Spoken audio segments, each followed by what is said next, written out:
Alright. Hello. It is the new year, 2025. Very hard to believe. Came really quick. When I hear 2025, I always think of the movies that I used to watch back in the day where 2025 was always the future um, reference. And there were flying cars and there were all this crazy stuff. And it's amazing to see how much of that didn't come true. But yeah, 2025 almost sounds like something you only see in a movie. But it's the new year, and we're back, and we are giving Flight Simulator 2024 another shot, specifically in the career mode. Took a look. It doesn't look like there were any updates since the last time that I have played this, but we're going to give it another shot and see if we can't make this go a little bit better, a little bit smoother.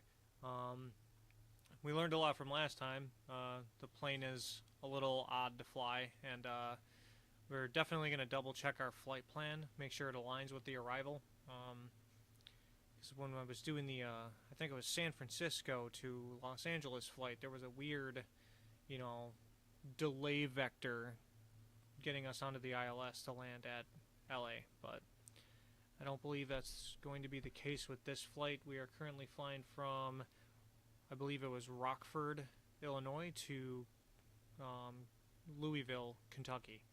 So, getting into the career mode here. Gonna go to our EFB and double check. Yeah, Rockford to Louisville, Kentucky. There we go. Alright, so we're gonna check this flight plan right here.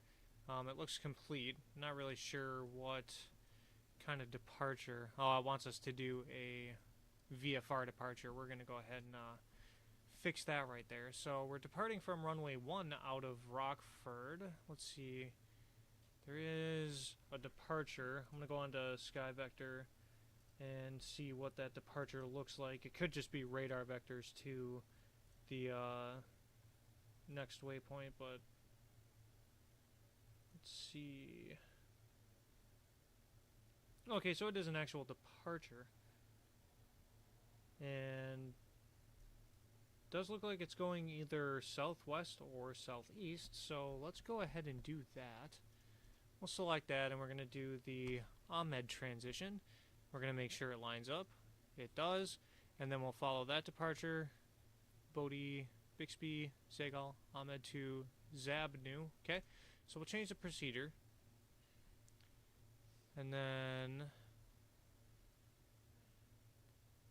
okay, so the arrival procedure starts at Zabnu. So we'll get rid of this and see if it completed on the map, which it did. Cool. And then we'll double check the runway we're landing on, which is ILS 27. That's good. Alright, cool. Let's file this flight plan with ATC, and we'll send the route to our avionics. Now, hopefully, now that we have a departure and an arrival, and everything looks like it lines up pretty good, hopefully the in-game ATC can handle that a lot better. The in-game ATC is a lot of what I have problems with as far as this game is concerned. So, yeah, I'm just double checking the arrival here, and it looks like we're going to get vectors to the ILS into Louisville. Cool. Get rid of the FB. We're filed, and the route is in our avionics. And we'll go ahead and hit fly.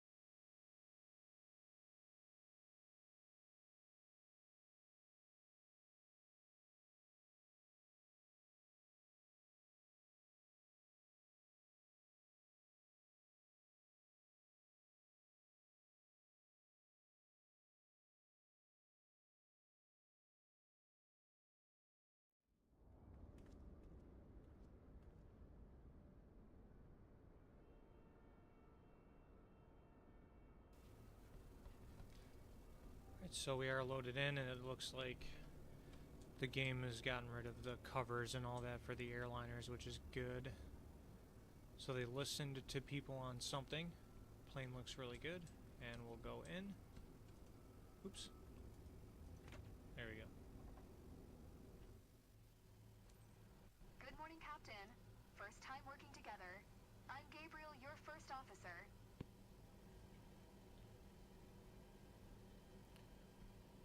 Okay, so the first thing I'm going to do is I'm going to go into my controls page and make sure that the controls are where I want it, seeing as how they constantly switch on me. Flight crew here. Prepped for boarding, Captain. Awaiting your orders.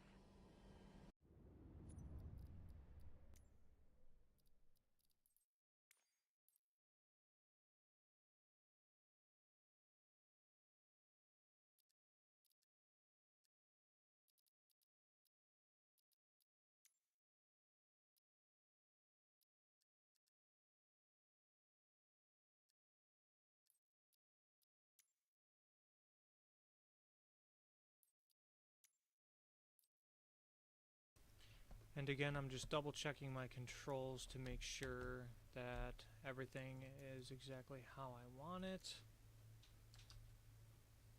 Oops.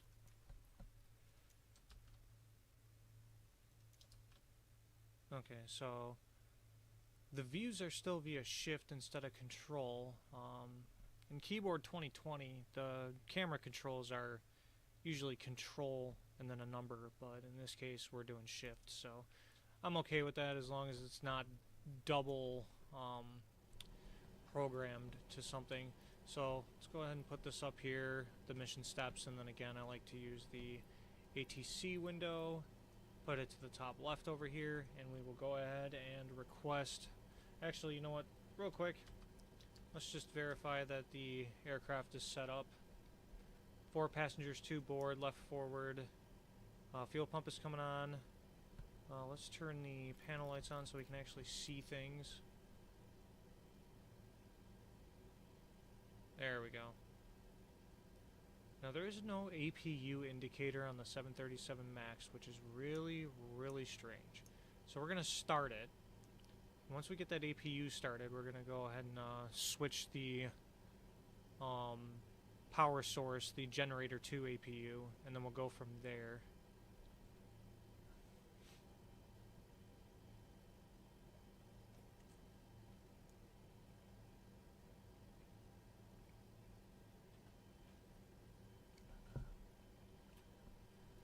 And then you know what, I just realized we may have a ton of passengers boarding, so let's go ahead and request the passenger boarding. Depending on how many passengers on this, might take a good while to get them all on board. Boeing Mike Whiskey Alpha 9er, 1-1 to Jetway is going to be connected. Okay, let's verify that it's moving. Yes, it is. Look at that. Excellent. Oop. I forget the camera moves a lot faster in this one. Okay. So we're going to request baggage. Rockford ground, Boeing Mike Whiskey Alpha 9er, 1-1, could you please send the baggage? Boeing Mike Whiskey Alpha 9er, 1-1, baggage is on the way. I kind of like this portion of the career mode. It gives you a realistic viewpoint. You got catering, you got bags, you got all that stuff. You typically don't, you're not going to talk to the ground controller for all of this stuff, but you do have to request it from someone. It's just not ground. They wouldn't ever handle that. So I'm waiting for the APU gen to come on. It's available. Alright, APU gen is available. So APU bleeds are coming on. Packs are going to go to auto for now. ISOL valve can remain open. So let's start doing our flows. We're going to run down. Yaw damper can stay off for now. Navigation panel is set good. Excellent. We got the left forward fuel pump on. APU generator. We're looking at that right now. We have a positive indication on power, which is good. Standby power is all stowed away. Guards are closed. APU generator is on. Excellent. We're going to turn the fasten seatbelt signs on. And I want to say that's the no smoking signs. It's not labeled, but we're just going to say it is. Going to test the flight attendant button. Ground call still doesn't work. Cabin ready. Now we're fine there. So we'll turn the window heats on. Probe heats can stay off for now. Hydraulic pumps, A's are on, B's are off. Let's see. Let's test the cockpit voice recorder. We do get a green light on the status. Usually you have to hold it for about 5 seconds and then you get an indication, but that's fine. Voice recorder on auto, good. All the cabin temperatures were good for now. No one's complaining. Recirc fans are on auto, which we want. Packs auto, cool. ISO valve open. APU bleed is on. Cruise altitude, actually. I forgot what that was. So we can probably pull up the FB 25,000. So we're expecting flight level 250. All luggage on board, Captain. Thank you. And then field elevation for Rockford. Oh, I'm sorry, we're doing the landing destination. I don't know what I'm talking about over here. It's the state. There we go, that's one. Alright, so landing elevation is 896, so we'll put 900 for the landing altitude.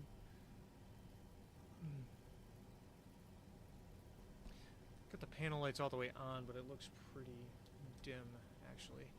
Alright, IRSs are going to nav mode. We'll test the flaps. The lights are coming on. That's good. We'll go ahead and set the heading status button. Cool. All of our volume knobs look good. Engine lights, these are on, guarded. Passenger oxygen is guarded and normal. That's good. We got 3 greens for the landing gear up here. Test the Mach airspeed. And we'll test the stall warning. Excellent. Let's go to the lower panel here. Oop. I always forget which one that is. Okay, shift 6. The view controls are a lot different than that of the PMDG in Microsoft Flight Sim 2020. So we got all this here. One thing that we're not going to forget to do is go to our transponder and flip transponder source to auto. Or not the source, but the altitude reporting to auto. Then we're going to go to TARA, Traffic Advisory / Resolution Authority. I'm wondering, does this work yet? No, it does not. Cool. So you still can't type the code in here, but we learned last time that I'm an idiot and forgot to turn on the altitude reporting. So make sure that that's done while we're on the ground. Cool. Alright, let's go to the middle panel here. We're going to hide the yoke. Turn these panel lights up all the way. These panel lights up all the way. Cool. Alright, we'll leave everything as is. Alright, we'll go here, position init. Reference airport is KRFD, I believe. Yeah, K Romeo Foxtrot Delta. That's our reference airport. Cool. Route, that's what's put in the origin, going to Covington. It looks like our flight plan is in there, so that's good. Go to performance init. 0 fuel weight. Plug that in there. Reserves, we'll do 4.0, why not? And then cost index will run 30 for now. That's relatively standard. We're going to flight level 250 for this flight, so we'll throw that in here. Cruise wind, I'm not entirely sure, but we'll execute that performance. And one limit, looking here, 88.5%. That's pretty low, but it did its own calculation, so that's good. Also, the Max is a lot stronger, bigger engines as well, so that makes more sense. We'll do a flaps 5 takeoff. Plug in our CG here, and our trim should be at 3.75. So we'll plug in our V speeds. We're going to go to our legs page and just verify that everything is in there exactly how it should be. We do have a discontinuity. Let's get rid of that. And we got vectors to the ILS. Alright, no more discontinuities. That looks good to me. And then init ref, we're just going to double check. Index is good. Performance is good. We did our position, our ident, that's good. Nav data, double check this page. Oh, I think this is just if you're looking for something. Okay. I'm more familiar with the 737-800 than I am the Max, so that's a big thing there. And then the approach page, we'll go ahead and we'll wait until before descent to input that info, just to save us some time. So we'll go to our route page. All right, we're looking good there. I do enjoy what I'm seeing, so we'll go to the autopilot. Boeing Mike Whiskey Alpha 9er 11, could you please send a fuel truck? Boeing Mike Whiskey Alpha 9er 11, a fuel truck is on the road. Oh, I don't want a fuel truck. I didn't mean to request that. Oops. Oh well. We'll pick up our IFR clearance. Rockford ground, Boeing Mike Whiskey Alpha 9er 11 IFR to Cincinnati, ready to copy.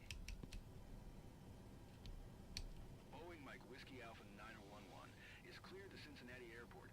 Via the Bravo India X-ray Bravo Yankee 1 departure Alpha Hotel. Mike Echo Delta transition. Expect runway 1 maintain FL 250. Departure frequency is 127. 075 squawk 2022. Okay, 2022 on the squawk. We'll go ahead and acknowledge that clearance. Clear to Cincinnati via the Bravo India X-ray Bravo Yankee 1 departure Alpha Hotel Mike Echo Delta transition runway 1 maintain FL 250. Departure frequency is 127. 075 squawk 2022. Boeing Mike Whiskey Alpha Niner 11. Boeing Mike Whiskey Alpha Niner 11 readback is correct. Contact ground on 121. Niner when ready to taxi. Alright, we got 1219 on standby.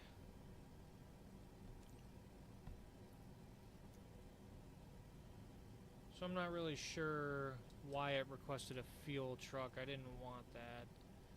But we can probably just cancel it. So we got 121.9 on standby. Good. We'll leave it for now. So everything is looking good. We'll give it a little bit of time. Get rid of the master caution lights here. You know what? We can put our V speeds, or not our V speed, but our climb speed in there. So let's go back to the FMC here. We'll go to init ref index. Go back to the takeoff page. Look in. So V2 is 143 plus 10 is 153. So why don't we go ahead and do V2 plus 10 and round up, which gives us 160.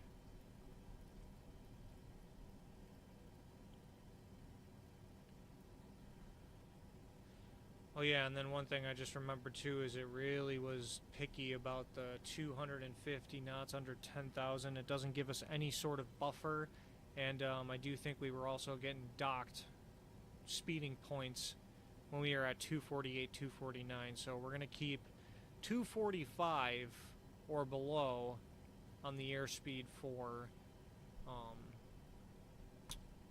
below 10,000. So we're taking off runway 1, and it looks like runway heading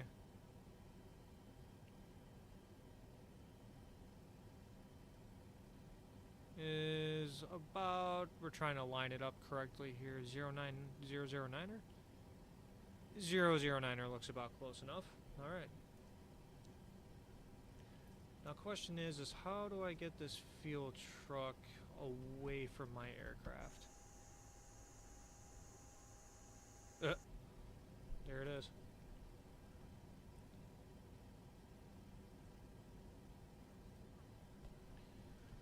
Alright, we're going to wait for passengers to board real quick, and please excuse me, I do have to change loads of laundry while we're waiting for this. Alright.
So if there's one thing that I remember from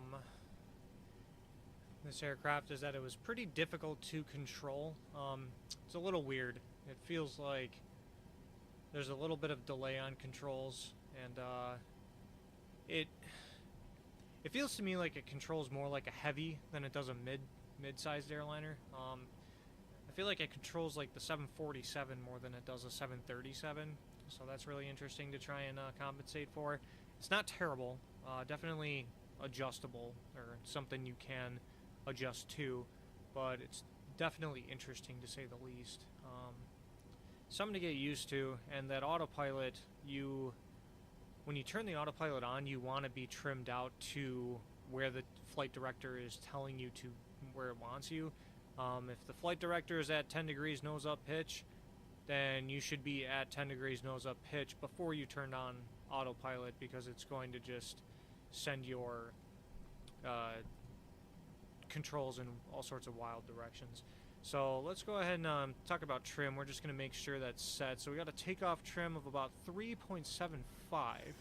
I definitely might go more on the 4.0 side, because like I said, something's weird with this aircraft, and it likes to keep that nose down a little bit. So I take whatever trim it gives us, like 3.75 in this case, and I just add a little bit of back trim to it to make sure that we're good.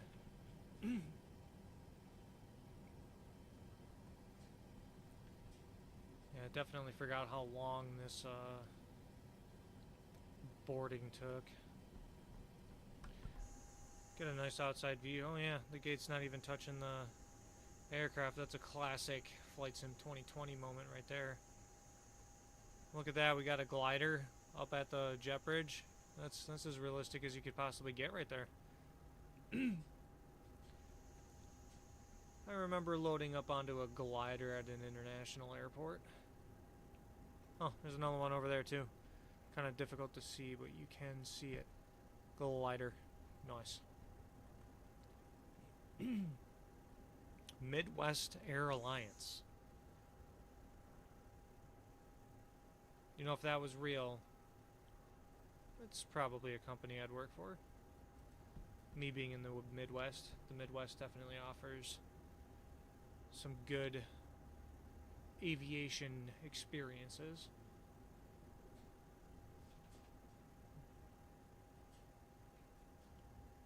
So now we're just waiting for passengers to load up. It does look like the fuel truck did in fact leave us alone. I just want to verify they didn't put anything in. Okay, they did not. Good. Sweet.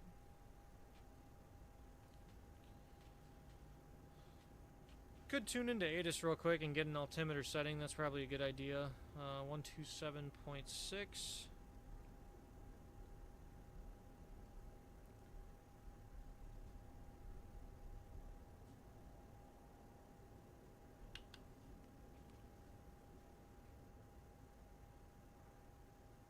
See what we get. Rockford Airport information X-ray 2000 Zulu. Wind 30 tree at 10. Okay. Visibility 10. Sky condition clear. Temperature 9er. Dew point 18. Altimeter 3040 01. ILS runway 1 in use. Landing and Okay, so the altimeter setting is still broken at a lot of these airports, so 3040 is our altimeter. Rockford Airport information X-ray 2000 Zulu. Go back to ground. 3040, we're going to make sure that's set in our standby altimeter. Kind of hard to see that. Just trying to turn that brightness up. There we go. Going inches.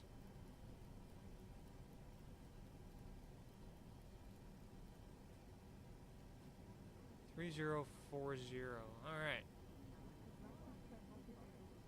Okay, we're 60% on the passengers. That's getting somewhere.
brother.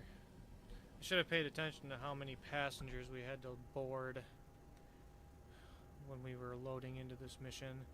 I do still enjoy that you can see them walking in the jet bridge, though. That's really cool. This game has a lot of potential. There's a lot of really cool features and stuff about it. Just definitely needs to be fixed. Like, for example, there's a catering truck that rammed into our winglet here. That's extremely unfortunate.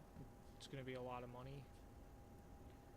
But we're just going to pretend that it didn't happen, and we're going to go flying.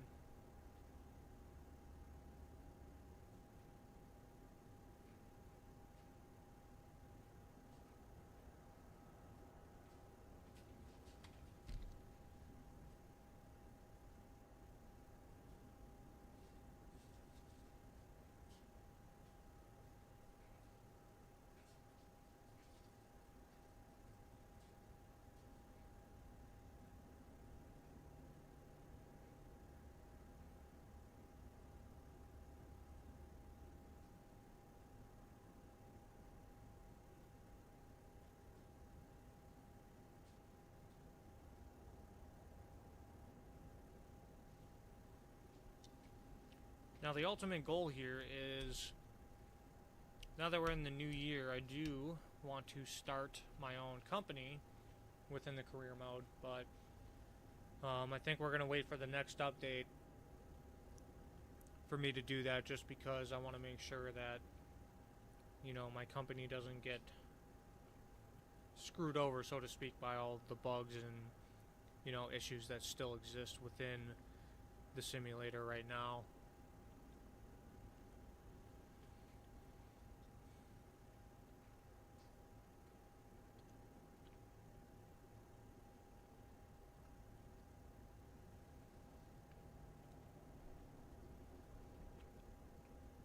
You know, if the flight simulator wanted to be more realistic, you would see a line of people just very slowly packing into the aircraft.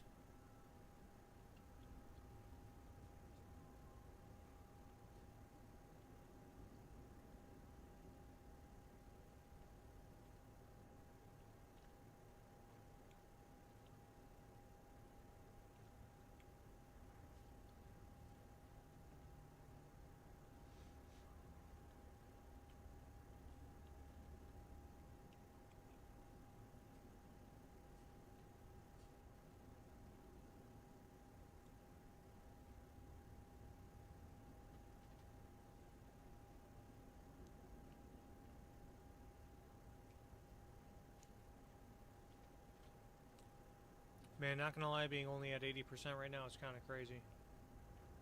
I think real life takes faster than this for people to board.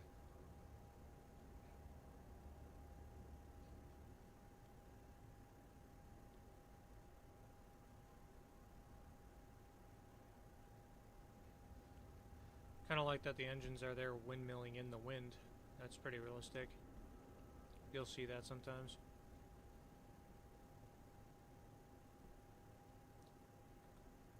Wonder if the other side is going as well.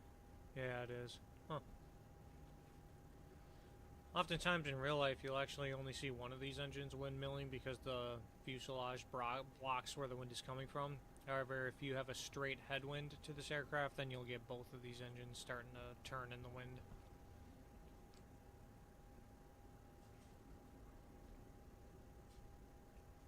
But it simulates the windmilling at all, which is actually quite impressive. I'm not going to complain about it.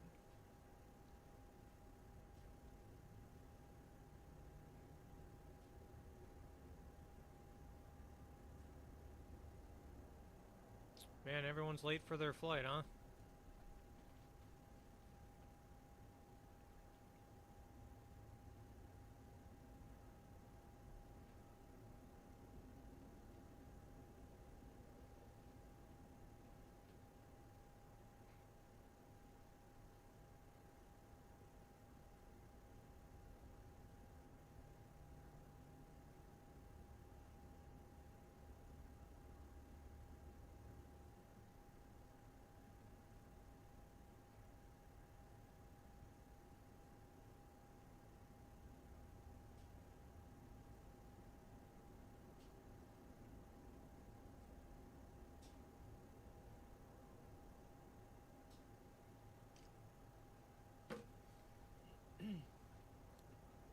86%, we're almost there.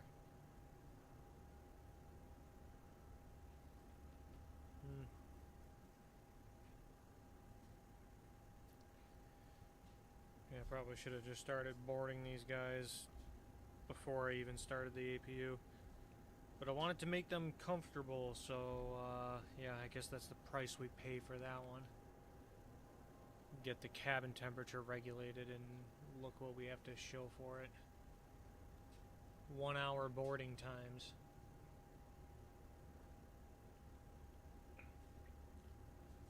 We are, however, almost boarded, so we're getting somewhere.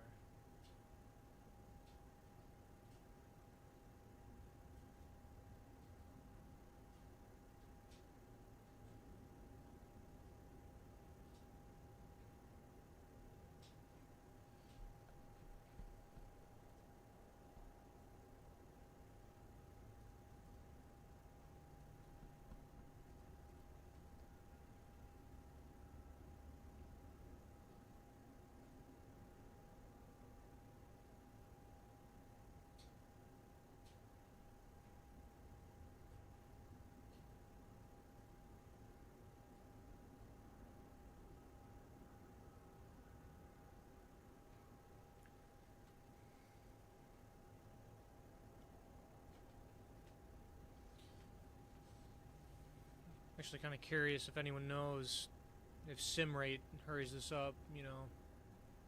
Because I'm all about that no skip bonus. I'm trying to get as many credits as possible, as good of a reputation as possible. So I'm all about that no skip bonus. However, this boarding is taking forever. So if anyone knows if sim rate speeds it up or what, let me know. That'd be appreciated. But since we are 91% boarded, we're going to go back into the cockpit here, and we're going to go up to the overhead panel, just make sure everything's good. Here on the upper panel, everything looks good. The LT is armed, guards closed, elevator jam, guards closed. Sweet. Excellent. Alright, so now we can get the fuel pumps on. We do have fuel in the center tank, so we'll run that initially. We'll get the Gen 1 indications going for when we flip over to engine power. I'm not really sure if we had ground power or not, but just to make sure we didn't. It didn't look like a cart was hooked up, but just turn it off just in case. Because we are on APU power as well now, so that's good. Exhaust, everything's on normal. Fasten seatbelts on. Oh, the emergency lights can be armed. I usually do that right away. Shocking I missed that. Window heats are on. Probe heats stay off for now. Hydraulics are where we want them. Alright, cool. So we are ready for engine start. Oh, position and logo lights weren't on either. In the PMDG, the position lights are usually on right away, so I forget that I have to do that in Flight Sim 2024. And the logo lights I turn on myself, but, you know, Flight Sim 2024, me trying to figure out what's already done and what's not, I miss a bunch of stuff all the time. We do have a heads-up display. Cool. I'm just now realizing that, yes.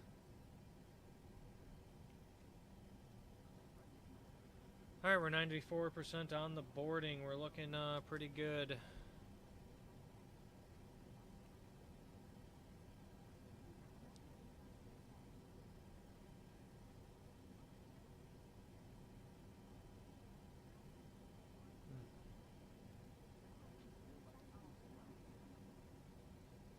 It's going to be a pretty long 6%, isn't it? What is this, 1% a minute?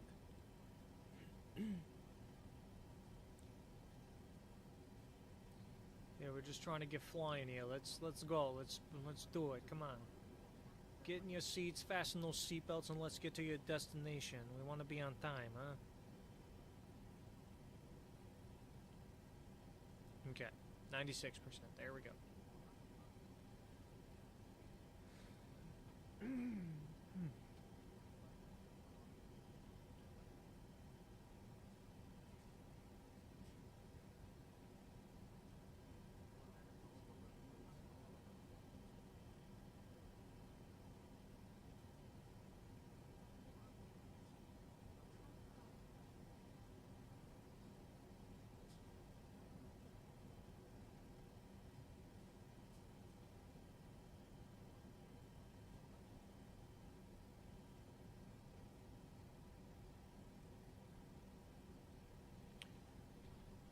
Actually, there's one more thing I want to verify in my controls.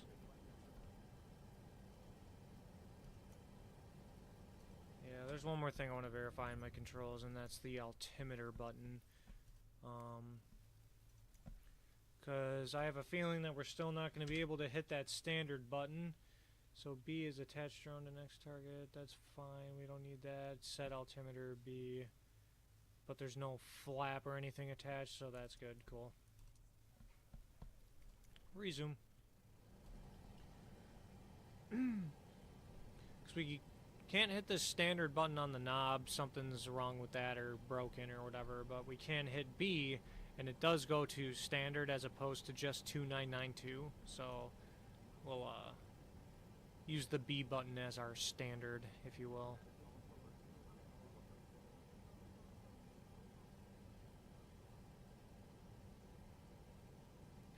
%. Come on, get in those seats, fasten those seatbelts. We're ready to go. We've been ready for about 20 minutes now, huh? Even more than that, honestly.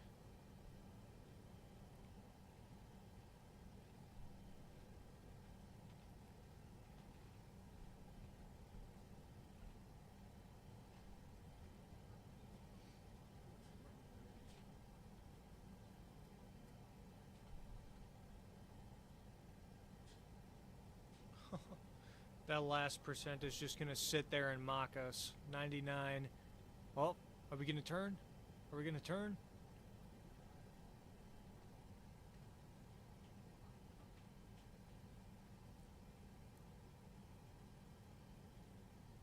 We've completed There it is. Captain.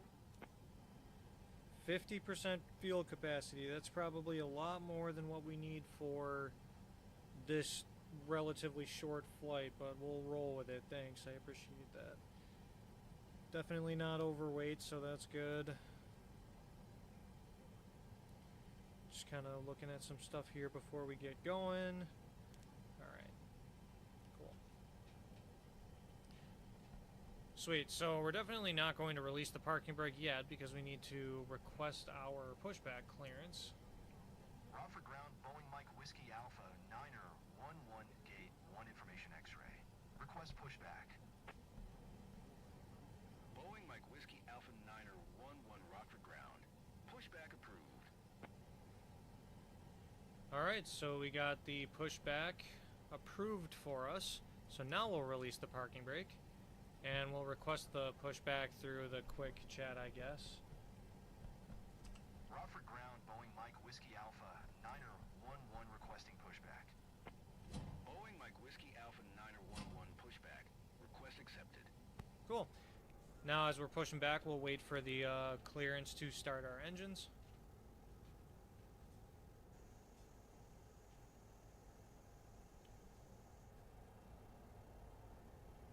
Not gonna lie, I kind of don't hate that cutscene. It's pretty cool. Tow bar is set, Captain. Okay, so our pushback's initiated.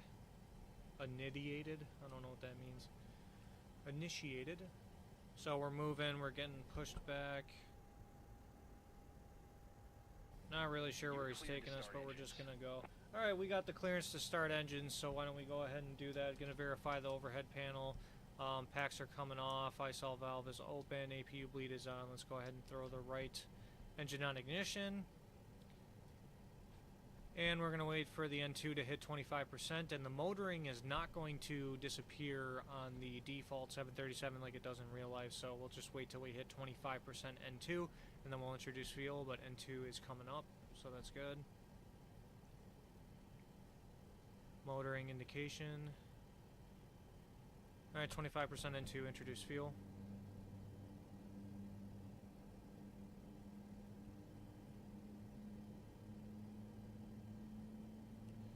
Alright, N2's coming up, EGT is coming up, oil pressure is rising, oil temp is rising, we're in the clear, no reds.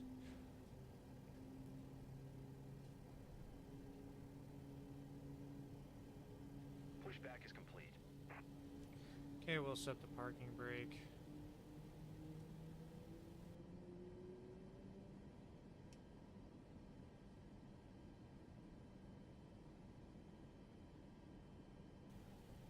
Alright, engine 2, excuse me, gave a good start.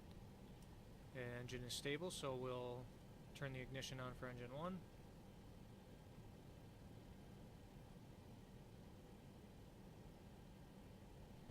N2 is rising.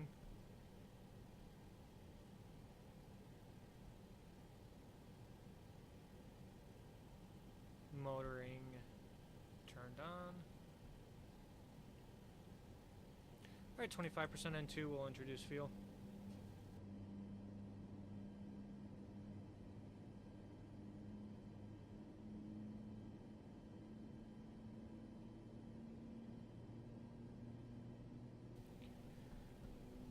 Alright, EGT is rising, oil pressure is coming up, the oil temp is coming up, everything is within limits.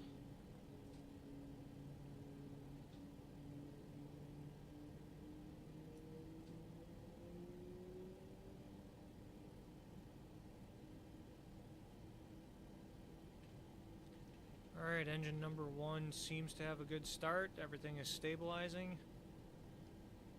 Amazing, we got 2 good starts. Alright, we'll go to the overhead panel here now. Yaw damper can come on. We have our fuel tanks on as necessary. Engine generators will come on now. Sweet, and we got positive indication here. Fasten seatbelts on. We're going to turn our probe heats on. The anti-ice can stay off for now. Hydraulics are all coming on. Packs can go to auto. We'll turn on the engine bleeds and we'll turn off the APU bleed. Isolation valve on auto. We forgot to turn the beacon on. That's my mistake. Whoops. Alright, and the APU can come off. And... oops. I don't really know what I just did hitting that button. So, taxi light is coming on. Cool. Parking brakes off. We'll go ahead and turn our flight directors on. We'll arm our... we'll do heading mode first. And we'll do level change. And we'll do flaps 5. And we'll arm the brake, auto brake to rejected takeoff.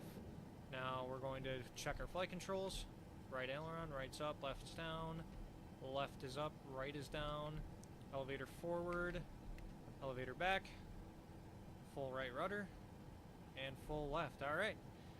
Our flight controls are free and correct. And we have tire pressure showing for us, so that's good. Hydraulics are looking good. They're in the white, no reds. Excellent. We are ready to taxi. Alright, let's go ahead and do our taxi. Route for ground, Boeing Mike Whiskey Alpha, 9er, 1-1 with X-ray ready to taxi IFR. Boeing Mike Whiskey Alpha, 9er, 1-1 taxi to and hold short of runway, 1 using taxiway Alpha Cross runway 25 Golf. Contact tower on 118. 1 when ready. 1181, we'll get that on standby and acknowledge this. Taxiing hold short runway, 1 using taxiway Alpha Cross runway 25 Golf Boeing Mike Whiskey Alpha, 9er, 1-1. 1181 is going to be on standby. Excellent. Let's see if we have the taxi. Yes, we do. Cool. Alright, so the brakes are off. Let's go ahead and get our taxi going. And then we'll wait for a prompt to talk to the passengers. So the taxiway wants us to make a tight turn. Passengers, our captain has turned on the fasten seatbelt sign. Please stow your hand luggage underneath the seat in front of you or in an overhead compartment. Make sure your seat back and folding trays are in full upright position. If you are seated near an emergency exit, carefully read the special instructions card located by your seat. A reminder that this is non-smoking flight, including the lavatories. If you have any questions, feel free to ask one of our attendants. Thank you. Alright, so we did get clearance to cross runway 25, so landing lights are coming on, runway turn-off lights are coming on, and strobes can come on as well. And then we got about a mile to the runway we're supposed to take off from. So let's go ahead and quick depart this runway, clear left, ooh, geez, clear right, cleared to cross. Trying to get used to the camera speeds in this sim, not the same. Ooh, our ground speed is kind of climbing. 20 knots is what we want, max. I believe it's 25 or over, you get docked for taxi speed, so we're just going to keep it under that. Alright. We are crossed and clear the runway, so landing and runway turnoff lights are coming off, and so are the strobes. All are off. Now we're in our normal taxi configuration.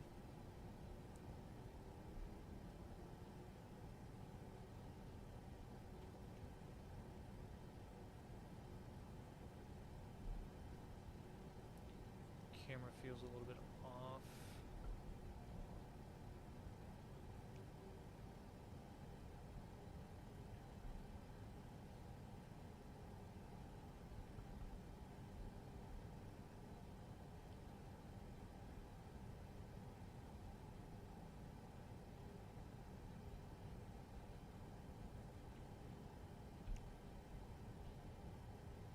So hopefully this time everything's gonna go nice and smooth. I remember my first flight with the 737 MAX in career mode, I didn't have any of my flight controls set up for the aircraft for some reason, so we almost just went right off the runway. Had to do that mid-takeoff roll, which was not pleasant.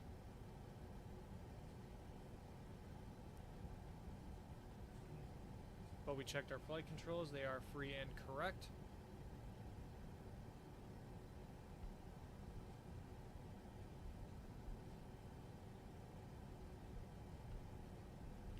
Ooh. Taxi speed went up a little bit, didn't realize that. Get back to under 20. Well, we didn't get a speed violation, so that's good. Want to avoid those at all costs. I'm even thinking we'll go 240 on the airspeed below 10,000 instead of 245. This plane just doesn't like to keep that speed below 10,000. We're taking a default aircraft that is very clearly a little bit broken, and we're trying to make the best of it as possible. So...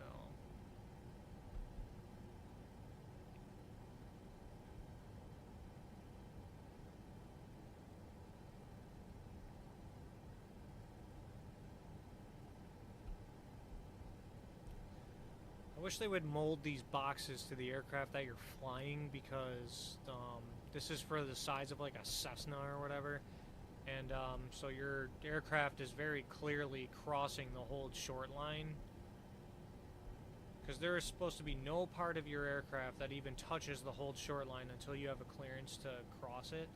So I'm going to show you on the outside here what's going to happen is it's going to want your main wheels.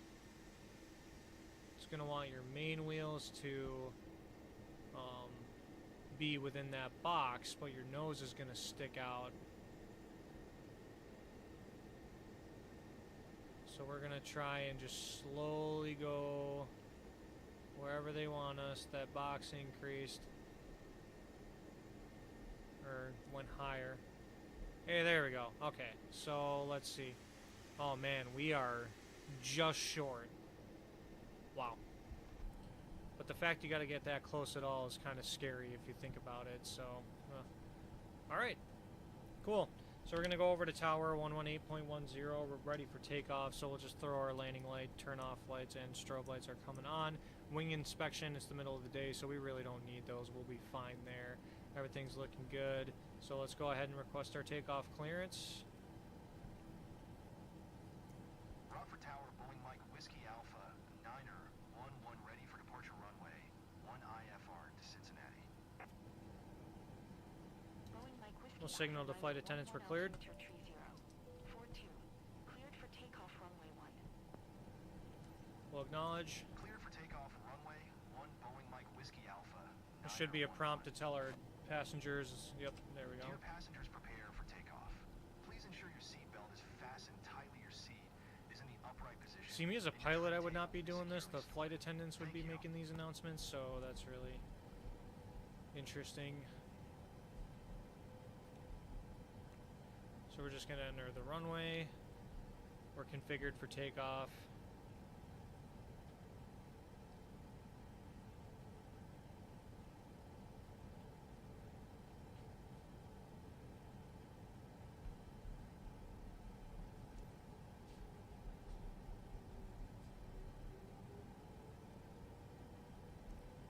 Alright, we're going to get engines to 40%. Engines are stable. Alright, Toga.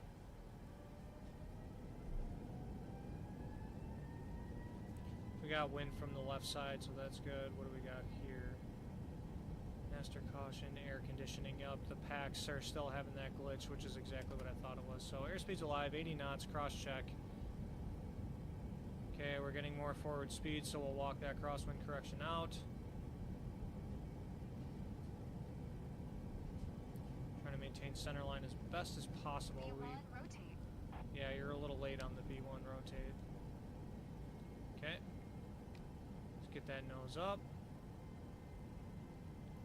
The nose really doesn't like to come up, so yeah, that trim has got to be... So yeah, if the FMC tells you a certain setting on the trim, you definitely have to go like way back. We didn't forget to retract the landing gear. Okay, we'll throw on the autopilot. It looks like we're about ready there. Double check flight level change. Yeah, the flight level change mode wasn't acknowledged. 127. Okay. 075 for Boeing Mike Whiskey Alpha. 9er. Autopilot's on. Cool. Chicago Center is 127075.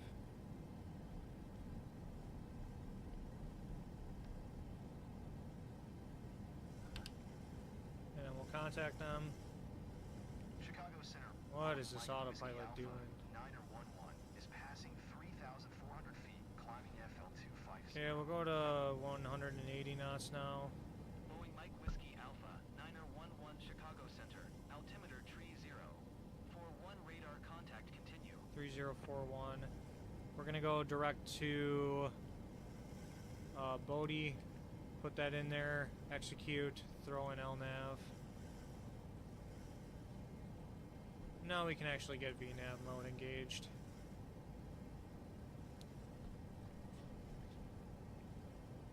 The flaps are climbing, so flaps 1.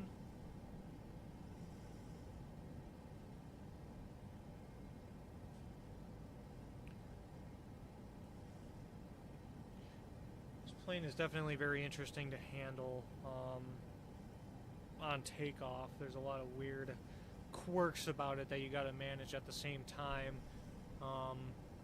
So if the takeoff trim is telling you to go 3.75 when you're doing your performance calculations, you might actually want to go a whole unit back. So if it's telling you 3.75, then I would probably do 4.75 on the trim, because I just did the flaps are coming up. We're 220 on the airspeed. I should have did it sooner. But when I took off and I was trying to lift that nose up, I was almost full back elevator, and that nose was barely lifting up to even 5 degrees nose up. So my recommendation is when you're doing your performance calculations and it gives you a trim value, add a whole unit of back trim to that, because this nose did not really want to come up all that nicely. I'm not sure if it's a glitch in the math as far as, you know, that's concerned, but whatever. Hard to explain, but I think you guys got the picture. Alright, so now we're in the climb. The plane's doing all sorts of bobbing and weaving too. That bobbing that the autopilot was doing was really interesting. Oh yeah, when I was in flight level change mode, it seems that when I arm flight level change on the ground and then turn the autopilot on, flight level change mode is not actually activated. It doesn't seem. So I had to click it off and click it on again to actually get it to activate, and I noticed that by the flight directors. You know, the flight director wanted my pitch at 5 degrees when we were faster than 160, so I knew that that wasn't working correctly, so I had to reactivate it. Then that pitch on the flight director came up, and then we were where we were supposed to be. 250 knots until we're above 10,000 feet, correct? Yep, that's correct. I don't know why this aircraft is... So we're gonna do a speed intervention, and we're gonna... Passing There we go. 10,000 feet. Now we don't need to speed intervention anymore. We're 10,000 feet. We'll advise the flight attendants. So runway turn off, landing lights are off, taxi light can come off, and then, yeah. So that's 10,000 feet. Now we can go above 250, but man, that was, so we'll turn the visual cues off.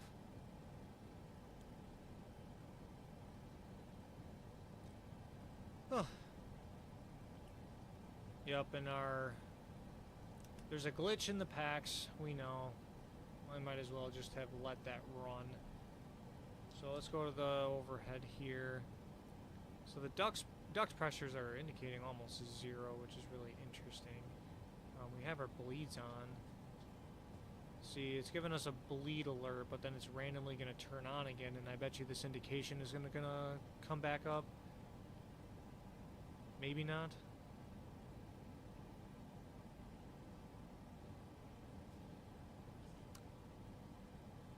Boeing Mike Whiskey Alpha, 9er11 contact Chicago Center on 12 tree. 75. Good day. We'll acknowledge the handoff. 12 tree.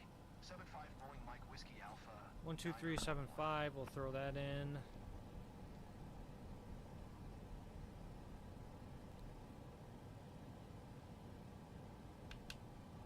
Cool. Chicago Center. Boeing Mike Whiskey Alpha. 9er11 is passing 14,400 feet, climbing FL250. Boeing Mike Whiskey Alpha, 9er11 Chicago Center, altimeter tree 0. 41 radar contact, continue to Bodie. Okay, we got a 3041 on the altimeter, continuing to Bodie is filed, not planned.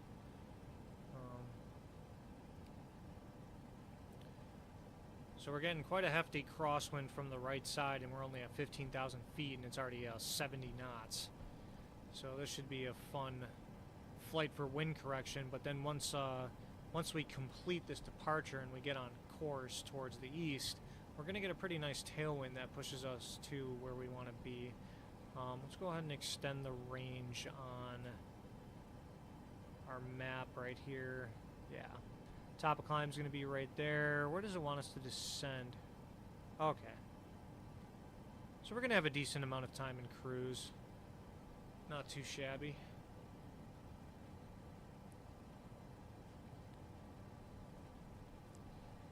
Alright, so 25,000 feet is going to be our cruise altitude today. Flight level 250. Now, we do have an arrival filed, so I have a feeling that this ATC is going to actually do a decent job on descending us. As far as vectors, however, when I was doing the San Francisco to LA flight, that didn't seem to be so smooth. They actually didn't give vectors at all, so flight level 180, altimeter is going to standard.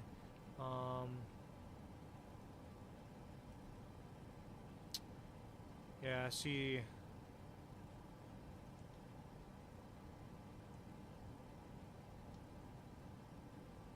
Yeah.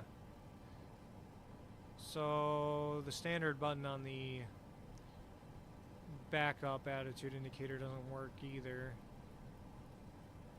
And when you hit the altimeter button on the keybind, this one doesn't go with it. So we'll just have to manually tune it to standard and go from there.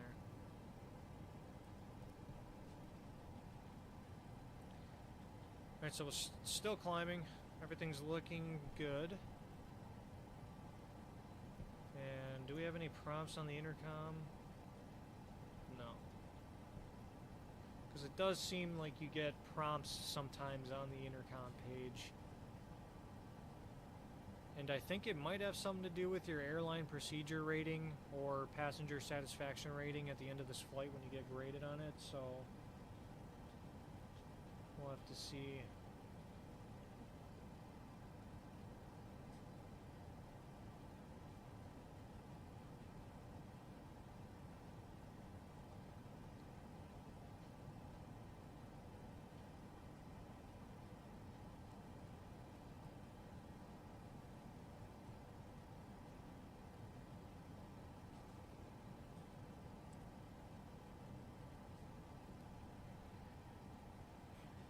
This plane can't seem to keep a steady turn to, you know, turn nicely with this line that is already kind of painted for it. So you think that this white curved line, which is your predicted turn path, and this magenta line would just line up and the autopilot could do it smoothly. Although at this point it does seem to be holding a consistent bank, so... It was kind of wobbling back and forth before this waypoint right here, Zegal, turned white, but then it turned white and activated the next waypoint, and now we actually have a steady bank into our final waypoint on our departure, so that's quite interesting. The autopilot behavior in the sim is very, very different. That's alright.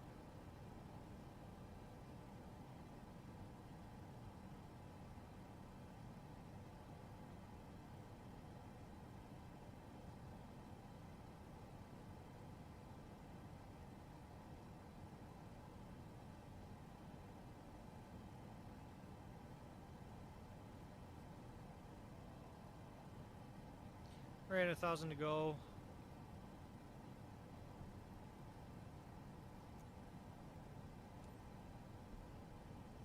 Okay. Well, we're not quite at cruise, but just because the prompt wants us to, we'll inform the passengers of cruise status. Go up here. Dear passengers, this is your captain. Fasten seatbelt signs Today coming I'm off. assisted by co-pilot Gabriel Maynard. Welcome aboard flight WA911 inbound to Florence. We are currently cruising at an altitude of 23,000 feet and at an airspeed of 300 knots. It's 11:01 a.m. We anticipate a comfortable flight in spite of some mild turbulence. On behalf of all crew members, we thank you for flying with us today. So please sit back, relax, and enjoy the rest of the flight. Okay, so the passengers are informed of cruise status. I'm going to go to the cruise page on the VNAV profile, and we're just going to set that speed.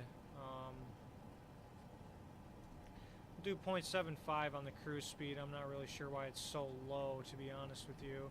And then the descent target speed, we'll do 0.70 and 280 on the descent speed. And then speed restriction, we're going to do 240 at 10,000. Like so. Alright, and then we'll execute that. So that's what our descent profile is going to look like here. Our cruise speed should go up to 0.75, and we should get to our destination a little bit faster. Surprised that the cruise speed was so slow, even with the cost index being 30. Then again, I don't know exactly how the cost index work. I just have a basic it exists type of understanding on it. So alright, well, we're in cruise. We're just gonna sit back and relax, and it's all gonna be nice and chill for the next few minutes.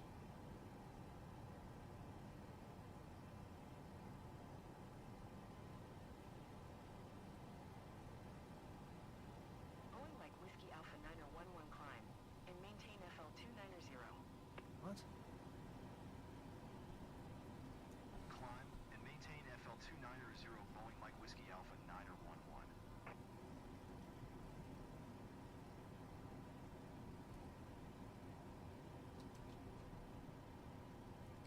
Boeing Mike Whiskey Alpha 911, contact Chicago Center on 127-075. Good day. 127-075 Boeing Mike Whiskey Alpha 911.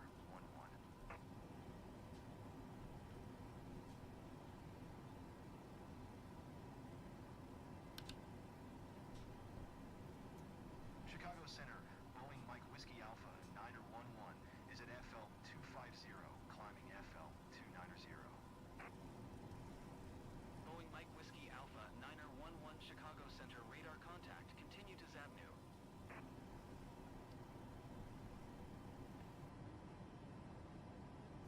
So that was very interesting. We got a random, we filed a cruise altitude of 250, but the ATC in game gave us 290 out of nowhere, and I'm just curious to see if that has something to do with the arrival procedure that we're on. Which one was it again?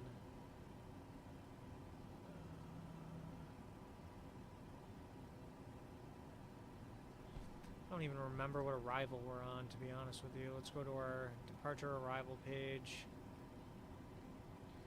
That's our departure. Let's go to the next page. Nope. Hit departure arrival again. Okay, arrival. What is the active one? Oh, the Seagram 6. Let's see here.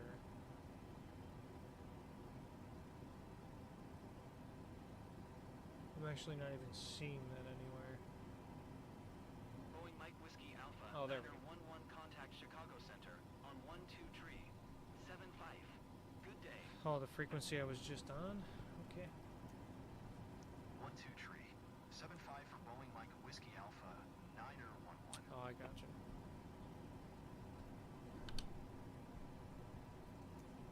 Chicago Center, Boeing Mike Whiskey Alpha, Niner 11 is passing FL 270, climbing FL 290. Boeing Mike Whiskey Alpha, Niner 11 Chicago Center radar contact, continue to Cadiz. Boeing Mike Whiskey Alpha, Niner 11 contact Chicago Center on 1276. Good day. Okay, that was an interesting... Go to 127. I'm on a center frequency for 30 seconds type deal, if that. So 127.6, tuning that in the radio panel. Okay. So yeah, I took a look at the arrival, and yeah, the arrival, when we pass Cadiz or Cadiz, it wants us at flight level 290, so this instruction was definitely to line up with the arrival.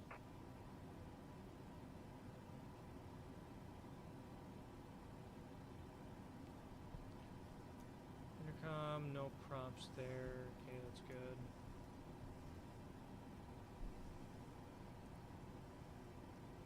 Alright, now we're at 290, which is where the arrival begins. And then we need to be at flight level 230 by the time we reach Macy's, which, well, we got a lot to go, so that's fine. Got about 80 miles to the top of our descent.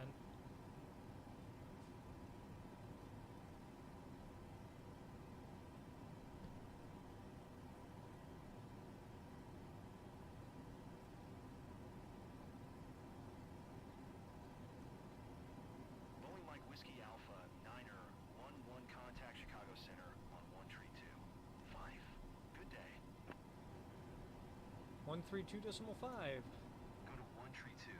5 Boeing Mike Whiskey Alpha, Niner 11. That's the thing about in-game ATC is like the numerous handoffs. Rockford Airport information X-ray 21000. Why? Randomly tune into ATIS, alright.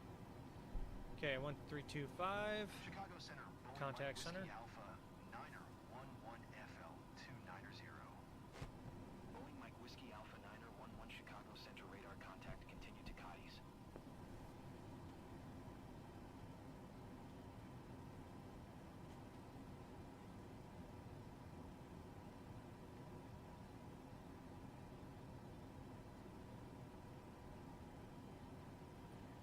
So our cruise speed was definitely low. So was our descent speed, and there was also no restriction for below 10,000, so I definitely needed to set that up properly.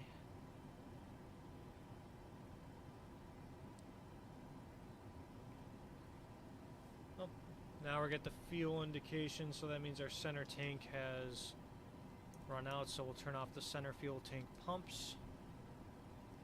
And now that master caution has extinguished, and center tank is indicating 0 pounds of fuel. Nice.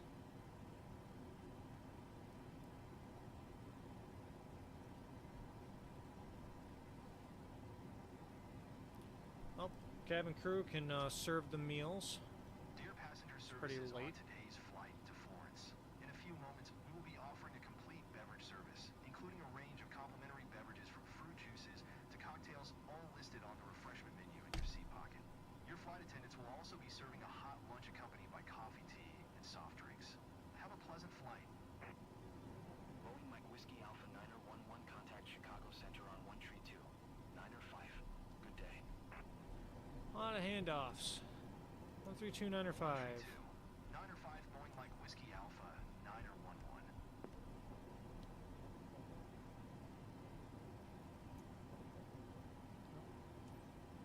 Okay. Chicago Center, Boeing Mike Whiskey Alpha, Niner 11FL 290.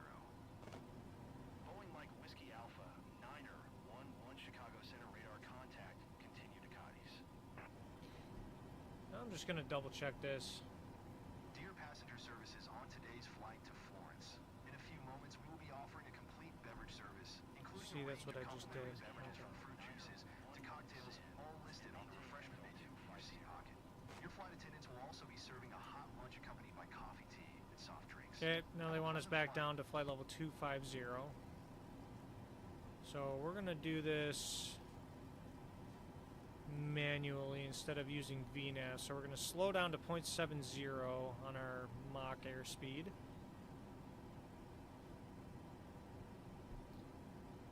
And then we're gonna go to vertical speed mode once we slow down. And very slowly just descend the aircraft down to 250. 1200 should do. It's kind of weird to descend it so early. They want us at flight level 290 at the Cadiz waypoint, but they descended us just before. Well, you know what? Whatever they want, they get. Whiskey Alpha, Niner 11, please expedite your descent FL 250. I don't know how much you really want me to go. What do you want me to do? Rocket towards the ground? Turn myself into a lawn dart?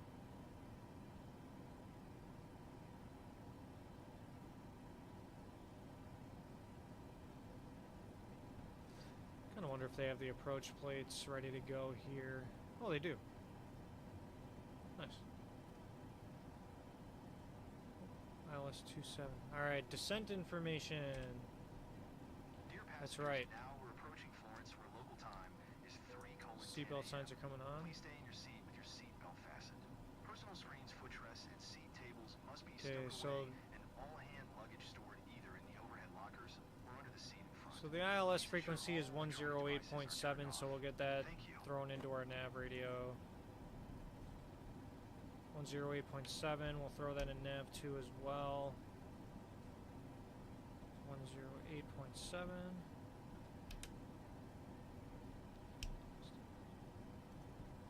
Now we're looking at minimums here. Cat 1 minimums are 1080, so we're going to throw that in our minimums here. Minimums, there we go. We're going to go Barrow and 1080. Well, that was nice and fast.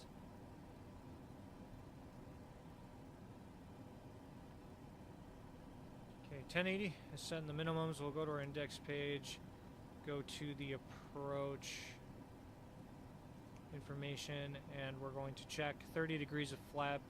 Our VREF is 136, so let's go ahead and put 30 degrees of flap, VREF 136. Throw that into our flaps and speed, and boom, now we have a VREF, which is nice. Go back to our legs page, that's good. So now we have the ILS frequency and minimums put in. Our approach course is going to be, I'm going to zoom in a little more for that, 276. So we'll throw in 276 on the approach course. That was a one-shot pass. Boom, 276 on both sides. So now we have the course, we have the ILS frequency, and now we're going to expect 3,500 before we cross Gelda. Then we'll descend down to 2,400 and we'll intercept the glide slope at Soand. And then lead ourselves in. Our minimums are 1080. This gives us an idea of what altitudes we should be at per DME on the approach. Good enough. Gives us runway lighting as well. Looking good. The weather seems pretty clear overall at Louisville, so we should be fine to do it visually, but never hurts to keep a stable approach.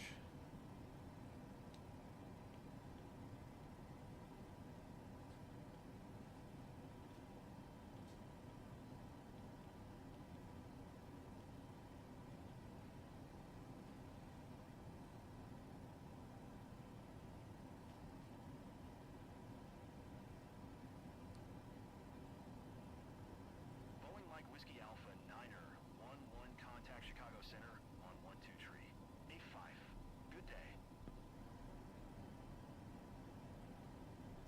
12385. 12 tree. 85 Boeing Mike Whiskey Alpha 9er 11.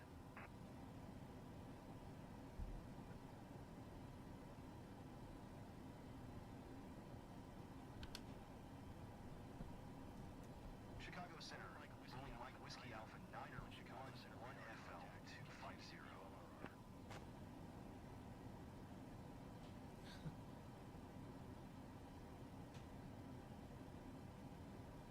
So their response to us was talking over our initial contact.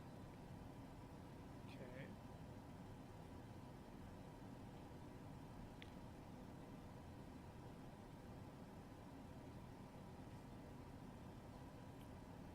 Gonna expect another descent here shortly.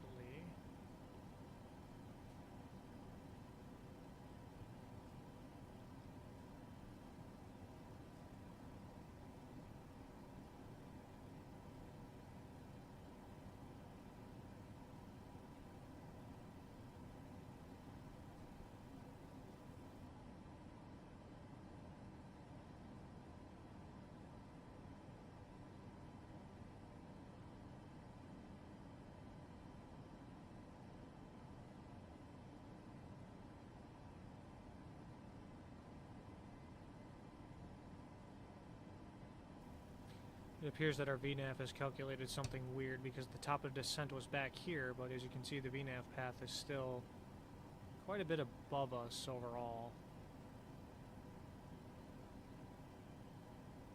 Could have been because they descended us back down to flight level 250 after we crossed the 290 restriction, and the top of descent was based off of the 290 cruise. That's what I'm going to chalk it up to.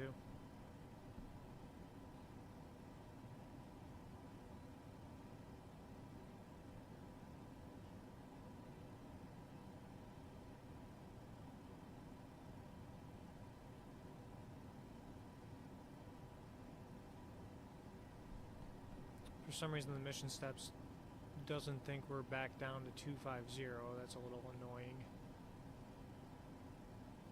Hopefully we don't get docked for anything there. We probably will, but, you know.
Very strange to still not have a descent clearance from ATC, so we're going to monitor that.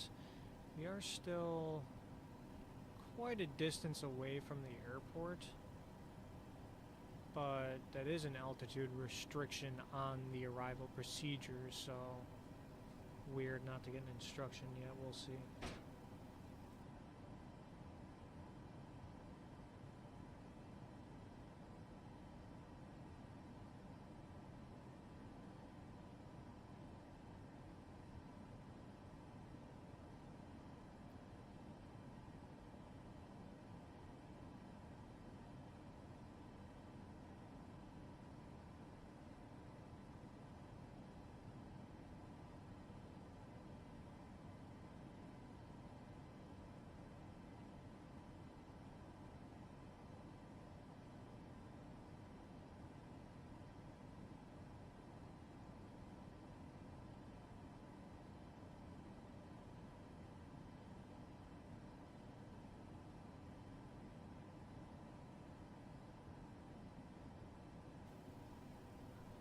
See, now this is something that might be a potential conflict. The arrival procedure is saying be flight level 230 by the time we cross Macy's, and it's at flight level 230, not at or above, if I'm looking at this correctly.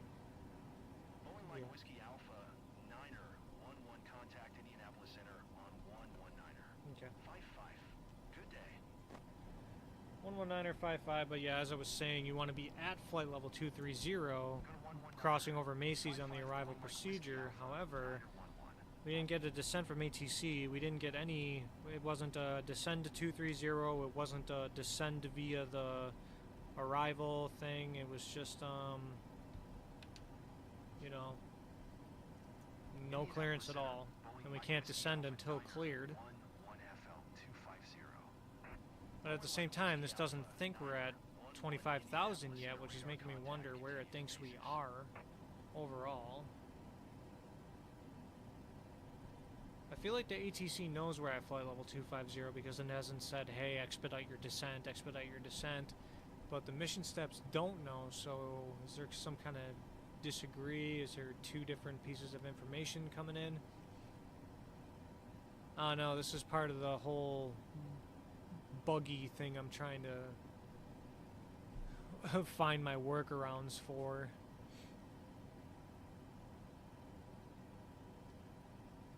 This is definitely a bug.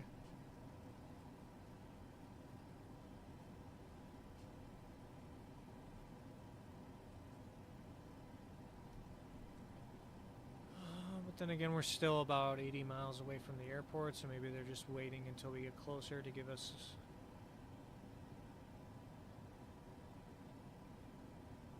further descent clearance.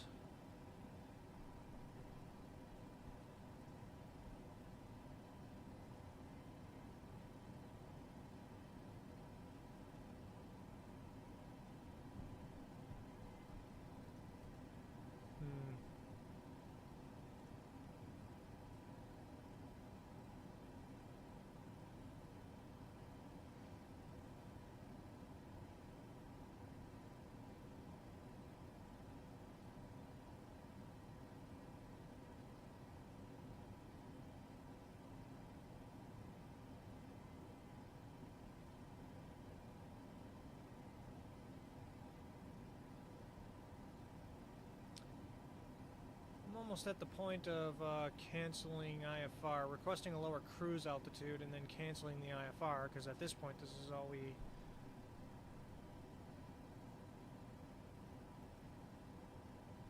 Yeah, maybe that's what we do. So we're at flight level 250, we'll request 17,000, so we want to go down 8,000 feet. Indianapolis Center, Boeing Mike Whiskey Alpha, Niner, 1-1. Request 17,000 feet. Boeing Mike Whiskey Alpha, Niner, 1-1 descend and maintain 17,000 feet. Okay, so let's do that.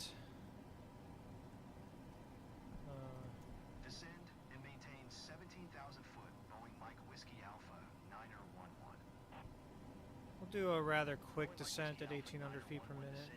And maintain FL230. Okay, now we're getting a different instruction, so flight level 230. Maintain FL230, Boeing Mike Whiskey Alpha, Niner, 1-1. Okay, so I guess we're descending to flight level 230. So maybe we are getting descent instructions here.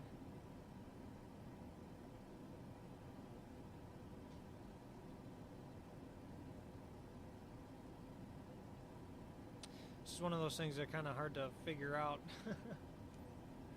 Some weird ATC stuff going on. You're 86 miles northwest.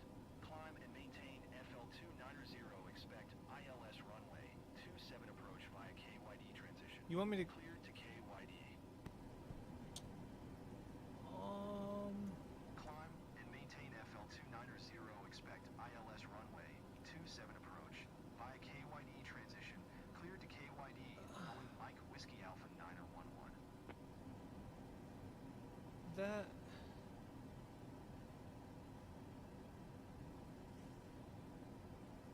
It wants me to climb and maintain flight level 290 and expect the ILS. That is a pretty good glitch right there. pack. Yeah, that's the pack glitch. Okay. Interesting. What do we do about this? Okay. So it wanted us to climb to flight level 290, but it expected us to do the ILS. So what if we get down to 17,000 feet? Here's what I'm going to do. So I'm going to keep following the arrival in, and we're going to descend down to our altitudes. Our VNAV profile is quite a bit below us, so we'll try and keep this descent pretty rapid overall. Boeing Mike Whiskey Alpha, 911, please expedite your climb, FL290. Yeah, this is going to have to be one of those moments where I think I just get below the flight levels and I cancel the IFR, because this is a very odd instruction. You're on an arrival and you're halfway through the arrival, and they want you to climb back up to flight level 290 to shoot the ILS. Very glitchy, very not nonsensical, and so we're just going to get below the flight levels and cancel our IFR. Because luckily for us, it's very VFR over here in this direction, so we're going to just roll with that and continue VFR to our destination and contact the tower when we're inbound. Let's go. Boeing Mike Whiskey Alpha, 9er, 11 contact Indianapolis Center on 120. 65. Good day. 12065, we'll see you. Going to 120. 65 Boeing Mike Whiskey Alpha, 9er 11. Okay. 12065, load it up. There we go. Indianapolis Center, Boeing Mike Whiskey Alpha, 9er 11, is at FL200. Yeah, sorry, we're not climbing flight level 1290. That's a wild instruction. Indianapolis Center radar contact, continue to Gelda.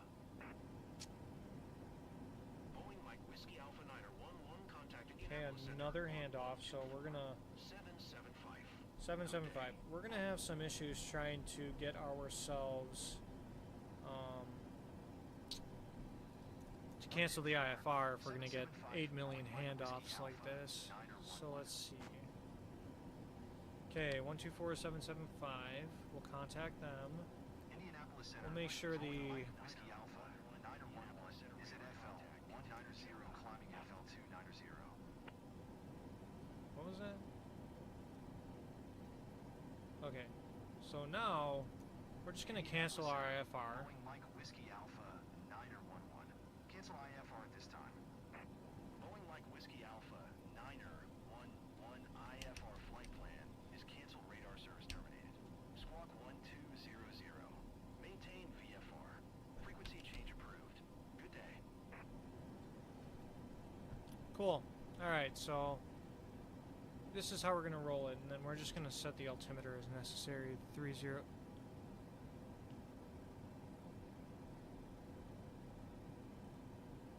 Interesting. So when you hit the altimeter button on your keybind, it auto sets the altimeter to standard on here on your main display. It does not do that for standby. But when you set the altimeter to get out of the standard altimeter setting, then it does your backup attitude indicator over here automatically. So going into standard, this doesn't work automatically, but getting out of standard, it does. Alright.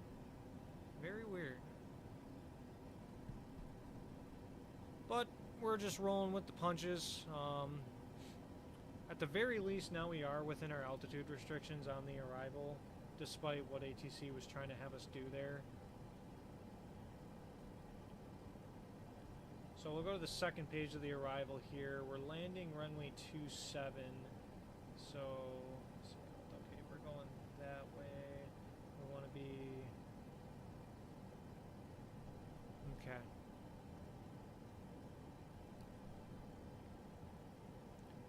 So now we've met our altitude restriction for the Seagram waypoint. So let's go meet our next altitude restriction, which is 8,000 by fringe.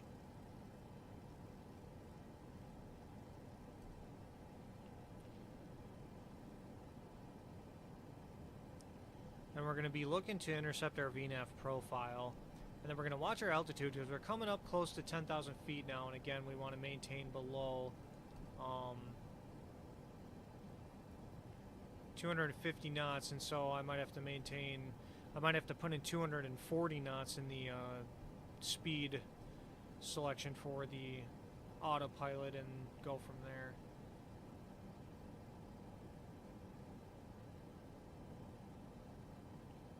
So we pretty much have a straight tailwind from here. And we're at 13,000 feet and the wind is 64 knots. So that's very interesting weather conditions right there. That might be the bumps they were talking about on the, I think it was the cruise announcement.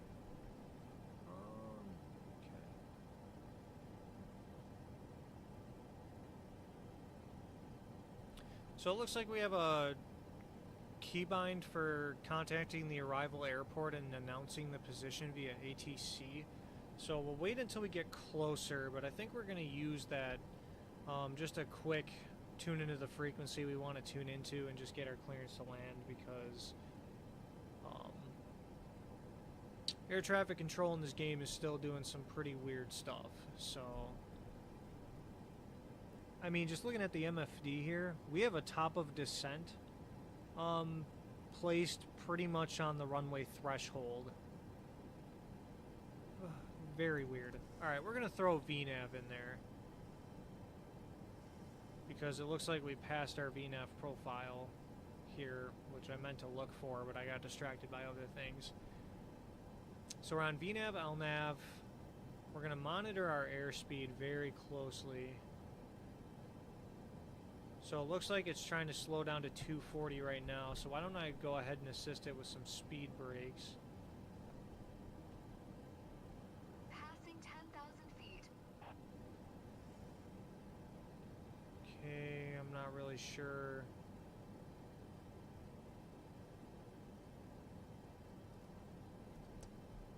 Am I hitting speed brakes? Oh, I am. But they're not indicating anything. That's really odd. Okay, so the speed brakes are placed in to slow us down, but this lever's not down, and there's nothing up here telling us that the speed brakes are deployed. So we're gonna have to remember that those are out. 10,000 feet, so let's go up here, turn our landing lights and our turn off lights, throw our taxi lights on as well.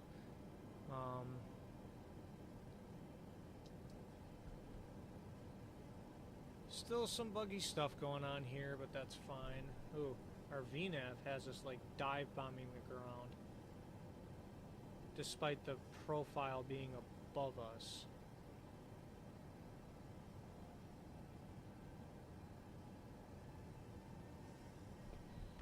Okay, well, since we're gonna level out here, we'll take the speed brakes out. I'm gonna go outside and verify they're in, which they are. That's good.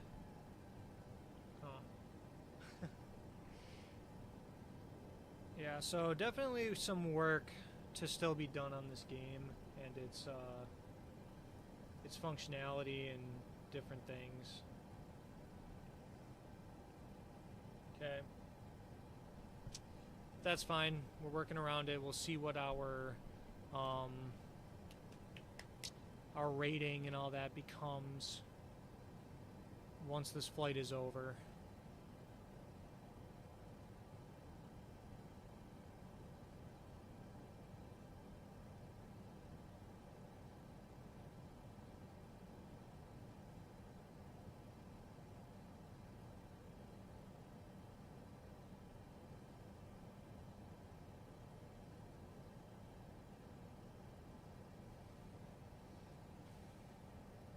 So we do have the ILS frequencies loaded up into our nav system, so we're just going to use that as a backup to the visual.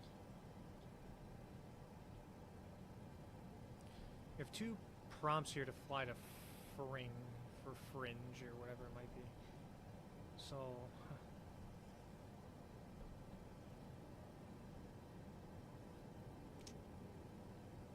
I don't know, this flight's very interesting. Go to the intercom here to inform passengers of what? Dear passengers, now we're approaching Florence where local time is. Please stay in your seat with your seat belt fastened. Personal screens, footrests, and seat tables must be stowed away, and all hand luggage stored either in the overhead lockers or under the seat in front. Please ensure all electronic devices are turned off. Thank you. Alright, so we're coming up on our waypoint, so we'll go down to the 3,500 on our altitude hold in our autopilot here. See if it starts descending via the VNAV profile here. So there was a prompt to tell the passengers something that we didn't see in the mission steps, but it was here in the window, so we definitely need to monitor the intercom, you know, throughout cruise and descent if there's anything to say to the passengers. One of them was a repeat, but this one was a new one that didn't come up in the quick reply, so... Huh.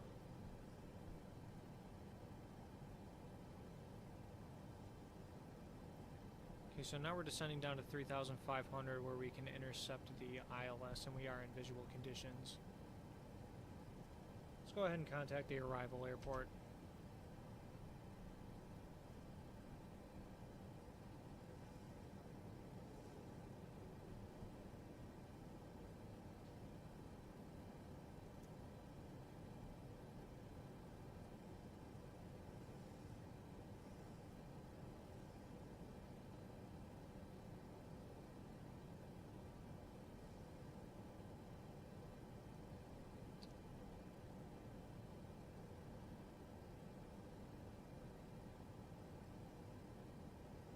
Okay, so it is the Cincinnati. I just wanted to make sure. It said Cincinnati, and I wanted to make sure that that was correct. Cincinnati/Covington, not quite Louisville, so... Might have been wrong about that the whole time, but let's do a full stop landing. Cincinnati Tower, Boeing Mike Whiskey Alpha, 911, is 6 miles north 6,800 feet with Oscar to land. Boeing Mike Whiskey Alpha 911 Cincinnati Tower. Altimeter tree 0. Tree 4 enter left downwind runway 27.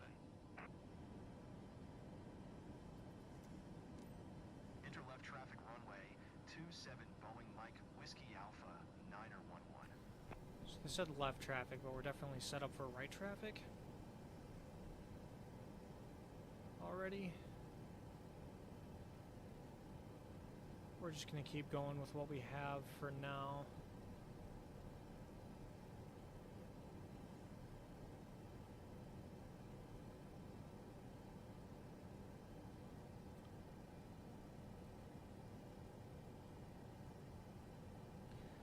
Okay, so it's meeting the 6,000 foot altitude restriction at Zaled.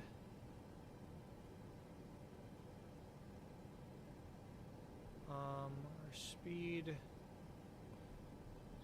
getting kind of low. We'll do a speed intervention and keep it at 210 knots for now. Ooh, what in the dive bomb is going on there? Oh, brother.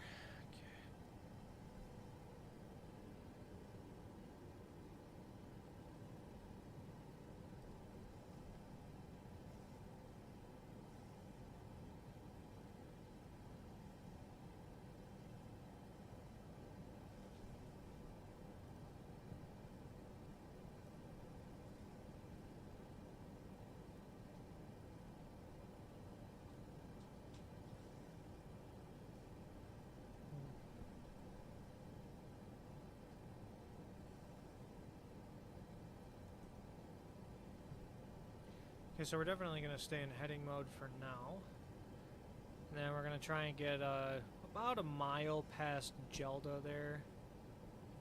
Can't really see it all that well. Boeing Mike Whiskey Alpha 911 line 280 at 10. Wind. Clear to land runway 27. Okay, so we're cleared to land. That's good. Clear to land runway 27 Boeing Mike Whiskey Alpha 911. So we're going to go about a mile past Gelda to intercept that ILS and use the ILS as a backup to the visual.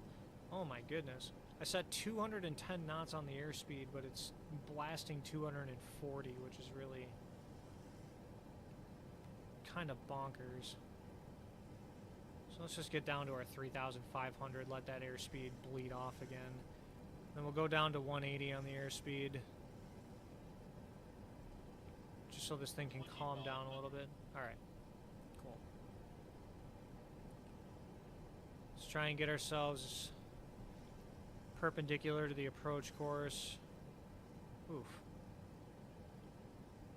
Very gusty.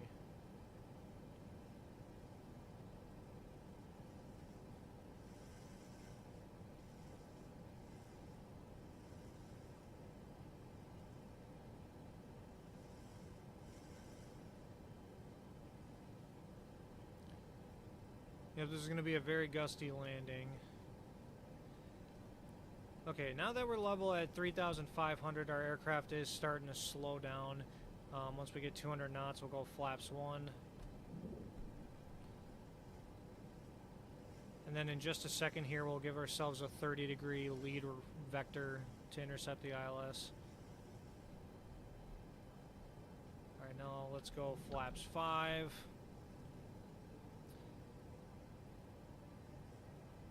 So we got winds at 22 knots at 3,500, which is pretty standard, but it is kind of bumpy, so it might have something to do with terrain. Okay, let's go ahead and give ourselves that lead vector, and hopefully we can nail the ILS just exactly how we want it.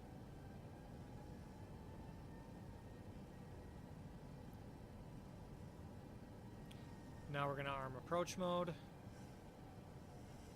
Hopefully it intercepts the track.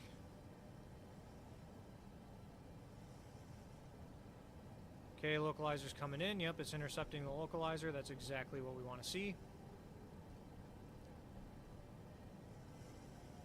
Nice. All right, now we're in business. This is good. This is good. 2,500. So I want to make sure that these... I don't know if we can arm the speed brakes the way I want to right now. It's fine.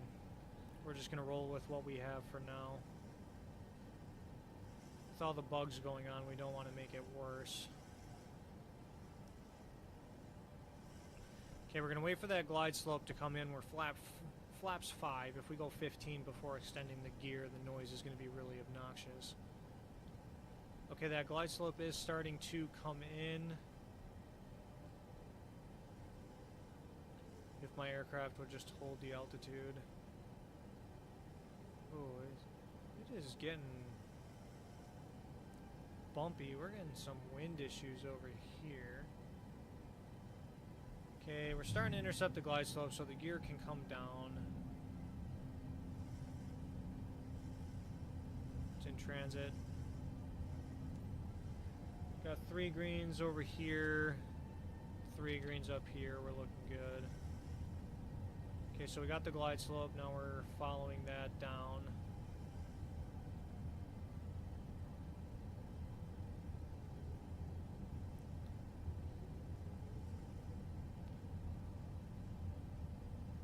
Okay, so now we're going to slow down to about 160 and get flaps 15.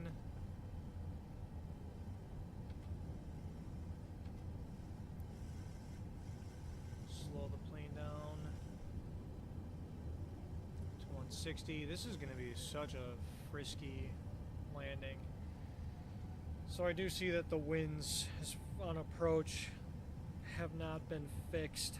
It's still very extremely turbulent and buggy, so that's going to be something hopefully look for a change after the next update. Alright, so we're about 5 miles out. We'll go ahead and do 150, put flaps 25.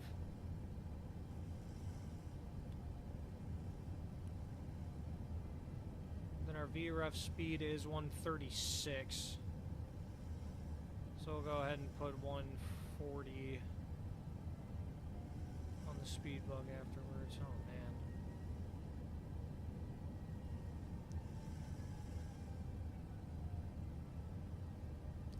See, when you have a 14 knot wind on average and it's maybe kind of bouncing between 2 knots, you're definitely not going to see this kind of aggressive wind behavior in a 737 for sure. The 737 can take it much better than that, so this is very kind of wild to watch. This is as if the winds were like 40 gusting 60 or dang near. Okay, so I'm going to take over with the throttle and we're going to Turn the auto throttle off.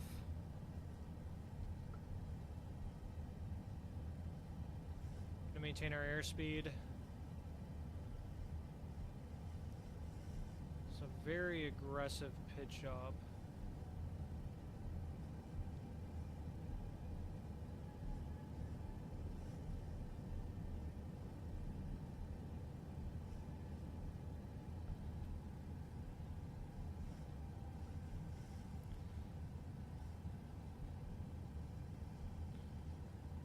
Oh, brother. Okay. Autopilot's coming off. We'll hand fly this. Let's see how this goes. 300. Okay, so it seems a little more stable than the autopilot was making it seem. I'm not Approaching minimums. struggling as much as the autopilot was. Minimums. Continue. Still, 100. Sync rate. Glide 50, slow. 40, Glide 30. slow. Glide slow. Glide slow. okay, so the radio Glide altimeter is slow. very, 10. come on, nice and smooth. There we go. Alright, that was very weird. Speed brakes are coming out. Oh, I forgot I don't have brakes on. Forgot to set the auto brake. Oops. Okay. We're under 60 knots, we'll cancel the reverse thrust. Exit runway when able. Why is that box in the middle of the runway?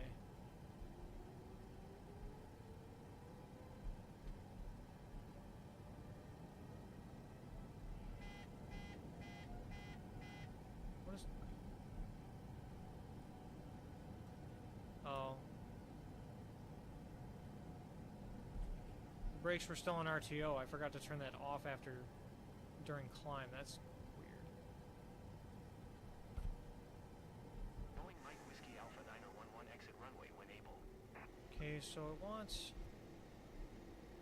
Okay, we'll just do this from here like it wants so we don't get docked more points.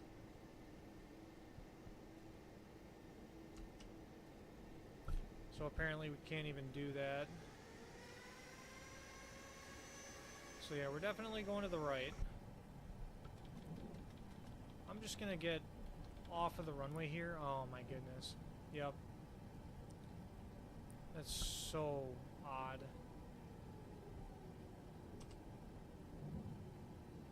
We didn't even...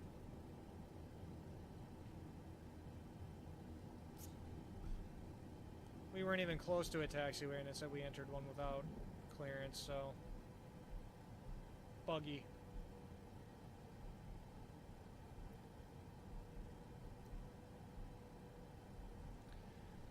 Alright, so the flaps are cleaned up. Why don't we go to the overhead panel here and turn on the APU. Our probes can come off. Oh yeah.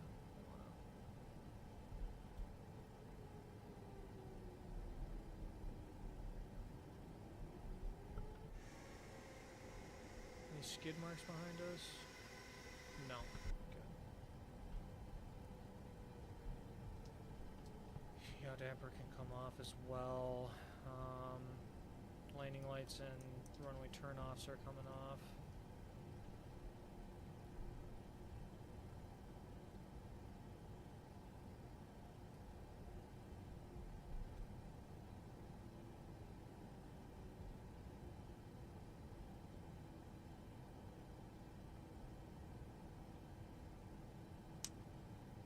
I don't even know what to say to that. That landing was very odd. The winds or something. The autopilot was fighting the approach like it was extremely windy. But then at about 500 above, I took over by hand, and it was a little more stable. It wasn't as gusty as the autopilot was acting like it was.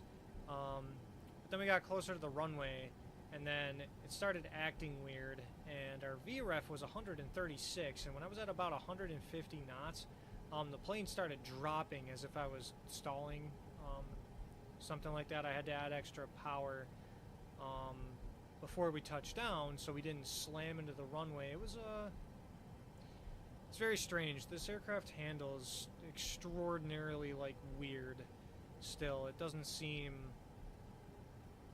It just doesn't seem right still. It's going to need a lot of tweaking for it to be correct. This wasn't terrible. I feel like we've gotten a little bit less trouble overall with this flight than we did on the last one, because the last one was so bad it made me give up on this game for, you know, weeks, almost a month. But this flight was not as bad. I enjoyed it overall. I was able to work around some of the bugs that we already knew about. Discovered some relatively new ones, some minor ones with like the aircraft, like the speed brakes. You should be seeing something when they're, you know, deployed. Also, I noticed when I disabled the autopilot, I didn't get any sort of indication on the dash here for that either. The only other thing I can think of is if I forgot a light setting or something, but I thought, you know, when we were sitting at the gate waiting for the passengers to load that we had that taken care of, so I'll have to double check my work on the lighting on the dash here, but I didn't see anything when my speed brakes were deployed. I didn't see anything when the autopilot was disconnected. I do feel like it was glitched, because when I was in the air trying to slow the plane down and I did deploy the speed brakes, the speed brake lever did not move at all, so it definitely seemed glitchy. So I don't know. A lot of fixing to do with the sim. It's kind of disappointing, honestly. It's been out for, you know, almost 2 months now. About 15, so about a month and a half, actually.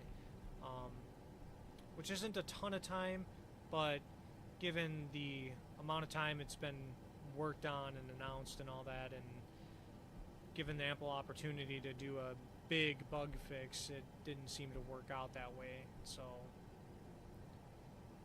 I don't know. It's a work in progress. We'll figure it out. The thrust settings for taxi are also kind of very weird for this aircraft as well. Oh, I don't want to approach the gate too fast. Okay, let's get in there. Not too fast. Come on, main wheels. There we go. That's exactly where we want to be. Alright, so now we're going to set the parking brake. Going to go to the overhead panel here. Fasten seatbelt light signs can come off. APU gen's coming on. APU bleed is coming on as well. Packs can remain on. ISOL valve is coming open. We'll go ahead and cut the fuel to both engines. Strobes are off. Taxi light is off. The B's on the hydraulics can come off. It appears I didn't cut off fuel to both engines. Alright, engines are below 20% N1, so we'll turn the beacon off. And now we're just going to wait for this aircraft to shut down, and then we're going to see how this turned out. I'm hoping at the very least it's an A. It gave us a stupid entered taxiway penalty, but that's fine. Most important mistakes. Radio communications. What exactly did I miss? Well, at least we got an A. So passenger satisfaction, 75%. Not really sure what went on there. Airline procedures, 75%. I'm kind of wondering if that had to do with them wanting us to climb back to flight level 290 when they gave us an approach clearance, which was strange. Radio communications, I'm not exactly sure what I thought I missed, unless it was that whole taxiway ordeal getting off the runway, but whatever. That was okay. That wasn't a terrible flight. Definitely wish it would have gone better. Definitely wish it was a little less buggy.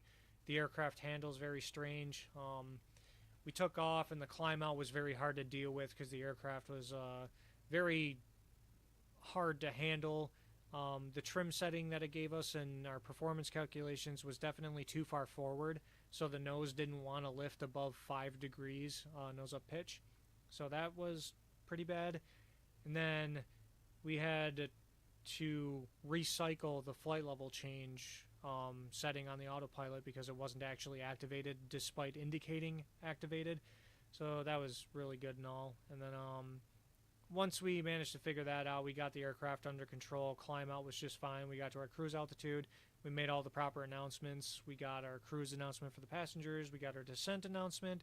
Then it started getting weird on the arrival. We were, I didn't notice that the arrival started at flight level 290, so we got a climb clearance there. And then from 290, as soon as we crossed that waypoint that you needed to be at 2904, we got a descent back down to 25, which was what we originally filed for. And then we didn't get a descent clearance after that, so I tried to descend below the flight levels to cancel our IFR because that was really our best way to get the most points possible. That didn't really work out all that great because it wanted us to... They gave us an approach clearance and they wanted us to climb back to flight level 290, which was really, really strange. I still don't know how I feel about that, but that's fine. We elected to descend anyway. We got below the flight levels, we canceled our IFR, we came in, we got our clearance to land, so everything as far as that's concerned went just fine. If the field was under straight up IFR conditions, we would have had a lot of problems with the in-game ATC. I definitely think before I do an passenger airline flight on the career mode again, I'm going to wait for this game to update and see if things get fixed, because the in-game ATC is terrible. The way that the people interact and the way you communicate with ATC is terrible. The phraseology is terrible. It doesn't descend you. It doesn't give you proper instructions. So if you fly the plane correctly, then you get docked for airline procedures because ATC is trying to get you to do something you're not really supposed to be doing. But if you listen to ATC and you don't get a descent, then you get docked for overflying the airport and all this crazy stuff. So I might stick with the private charters for now. Those seem to be working the best of anything. And I'm going to wait for the update for airline transport. So, yeah. All right. Anyway, that's a bit of a debrief. We'll continue on here. This game...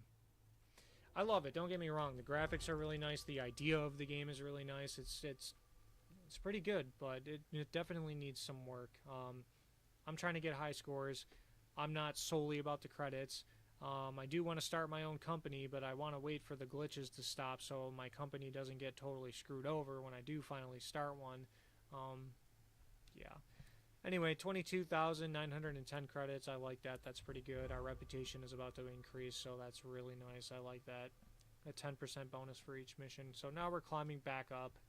I really miss my S tier rating, but boy, did that last passenger airline flight screw me over. Oh wow, that was a lot of levels to climb up. Nice. Alright, so there you have it.